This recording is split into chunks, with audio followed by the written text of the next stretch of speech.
के लिए। लेकिन आइए स्टॉक स्पेसिफिक एक्शन भी भरपूर रहने वाला, उस पर जरा फोकस कर लेते हैं क्योंकि नतीजों का सीजन भी फुल स्विंग में है। वरुण हमारे साथ पूरी डिटेल्स लेकर जुड़ चुके हैं। वरुण, मॉर्निंग, पहले तो बताइए बाजार बंद होने के बाद कौन कौन से नंबर्स आए? मॉर्निंग है तो बाजार बंद होने के बाद सबसे पहले तो टाटा स्टील के नंबर्स आए, जो कि ऑपरेशन नंबर्स अनुमान से बेहतर है। रेवेन्यूज 8% गिरे हैं, लेकिन मार्जिन 12.2% पे आए हैं, 8.7% से बढ़ के 10% का अनुमान था, और मुनाफे में करीब 51% के आसपास की बढ़ोतरी देखने मिली है। इसके अलावा बोर्ड ने रुजुवली का इन्वेस्टमेंट टाटा स्टील और शेयर होल्डर्स के बीच स्कीम ऑफ अमालगमेशन को मंजूरी भी दे दी है। टीपी परिवर्त लिमिटेड में 26% हिस्सेदारी खरीदने को मंजूरी मिली है।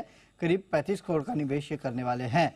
इसके अलावा कोल इंडिया अनुमान से बेहतर है, ये भी नंबर्स। रेवेन्यूज 1% बढ़े हैं। आप एबिटा मार्जिन देखिए 39.3% पे आए हैं, जबकि अनुमान 26% का था, और 37.7% से बढ़ के आए हैं। मुनाफे में 4% की बढ़ोतरी देखने मिली है। बैंक ऑफ बड़ौदा मिले जुले थोड़े बेटर साइड पे ही है। एनआई 5.5% बढ़े हैं, प्रॉफिट 9.5% बढ़ा है, प्रोविजनिंग कम हुई है, हालांकि स्लिपेजेस में थोड़ी बढ़ोतरी देखने मिली है। एनपीएस सुधरे हैं, 2.88% पे आए हैं, 2.92% से ग्रॉस एनपीएस, और निम्स में हल्की गिरावट देखने मिली है, ग्लोबल और डोमेस्टिक दोनों। सोनाटा सॉफ्टवेयर यहाँ पे मिले जुले नतीजे हैं। रेवेन्यूज 15% बढ़े हैं, मार्जिन 5.6% पे आए हैं, 5.1% से बढ़ के। मुनाफा हालांकि 4% गिरा है। जीईटीएनडी अच्छे नतीजे हैं, रेवेन्यूज करीब 33.5% बढ़े हैं, मार्जिन 7.1% से बढ़ के सीधे 19% पे आए हैं, और मुनाफा करीब 5 गुना हो चुका है इस कंपनी का। जेके लक्ष्मी यहाँ पे मिला जुला नतीजा है, रेवेन्यूज करीब 9.5% गिरे हैं, मार्जिन में बढ़ोतरी है 2.9% से बढ़ के 14.2%, और मुनाफा अगर आप देखेंगे तो 10% के आसपास की गिरावट यहाँ पे देखने मिली है। इसके अलावा केआरबीएल मिक्स परफॉर्मेंस है, रेवेन्यू करीब 15% गिरे हैं, मार्जिन 3.6% बढ़ के 9.8%, मुनाफे में 55% की गिरावट, यानी कि केवल ऑपरेशनल परफॉर्मेंस जो है वो अच्छा है। और सुंदरम फास्टनर्स नंबर्स अच्छे हैं, रेवेन्यू 6.5% बढ़े हैं, मार्जिन में बढ़ोतरी 3.6% बढ़ के 16.6%, और मुनाफा जो है 11% बढ़ के आया है। ऑलराइट, चलिए ये तो कुछ महत्वपूर्ण नंबर्स हैं जिन पर आज हमारी नजर रहेगी। लेकिन वरुण, ये भी बताइए महत्वपूर्ण ट्रिगर्स कौन से और खबरों के दम पर भी एक्शन होगा?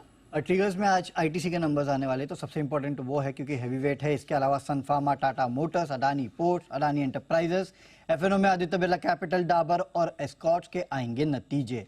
जीई शिपिंग बोर्ड बैठक में नतीजों के साथ साथ डिविडेंड पे विचार करने वाले हैं।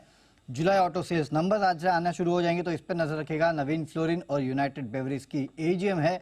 नवीन फ्लोरिन 3 बजे, यूनाइटेड बेवरेज 1 बजे। Ayesha Motors, royal Enfield gorilla 450 के जो सेल्स है वो आज से शुरू हो जाएगी, और स्टैंड लाइफस्टाइल अपनी जितनी भी प्रोडक्ट रेंज है उसमें प्राइस हाइक कर रहे हैं, करीब 5.5% के आसपास की। इसके अलावा करीब 1010 शेयर्स है, उनको गिरवी रख के मार्जिन की सुविधा जो है वो आज से नहीं मिलेगी। आपको याद होगा कुछ दिनों पहले सर्कुलर आया था। इसके अलावा एक्स डेट है hero MotoCorp, Oberoi realty, dividend की। आईपीओ अपडेट दे देता हूँ। एकम ड्रग्स यहाँ पे टोटल सब्सक्रिप्शन 4.43 टाइम्स हुआ है, रिटेल का सब्सक्रिप्शन 8.98 टाइम्स हुआ है। सीजीएल इंडिया आज से खुलेगा, 5 तारीख को बंद होगा। प्राइस बैंड 380 से 401 का है, लॉट साइज 37 शेयर्स का है।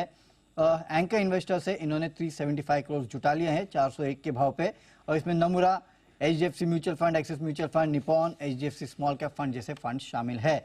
खबरों में सबसे पहले तो इन्फोसिस पे आप नजर रखिएगा, क्योंकि यहाँ पे जो कर्नाटका जीएसटी विभाग से 32,000 करोड़ रुपए के आसपास की डिमांड नोटिस मिली है इस कंपनी को, ऐसी खबरें हैं। उसके ऊपर कंपनी ने सफाई दी है कि विदेशी शाखाओं की सेवा से जुड़ा डिमांड नोटिस जो है वो दरअसल इस कंपनी को मिला। उसके ऊपर सफाई दी है कि 2017 से 2022 की अवधि के लिए कंपनी को नोटिस मिला था। डिमांड नोटिस पे कंपनी ने एक्सचेंजेस को जानकारी दी कि नियमों के तहत सभी जीएसटी बकाया जो है उसका भुगतान किया गया है। एनएचपीसी 7 अगस्त को एसेट मोनेटाइजेशन पे ये कंपनी विचार करने वाली है। इंटरग्लोब, स्पाइसजेट, एविएशन स्टॉक्स पे नजर रखिएगा, क्योंकि ओएमसीज ने ईंधन के दाम जो है बढ़ा दिए हैं। दाम को 3006 रुपए प्रति किलोलीटर से बढ़ाया गया है। इसके अलावा ओएमसीज पे भी ध्यान रखिएगा, क्योंकि कमर्शियल एलपीजी सिलेंडर के दाम जो है उसमें मामूली बढ़ोतरी की गई है, करीब 6.5 रुपए के आसपास की। और भारत फौज पे नजर रखिएगा, क्योंकि department of promotion of industry and internal trade से सब्सिडरी को डिफेंस लाइसेंस मिला है। Alright Varun, thank you so much वो पूरे ट्रिगर्स और खबरों के दम पर एक्शन दर्शकों के सामने रखने के लिए।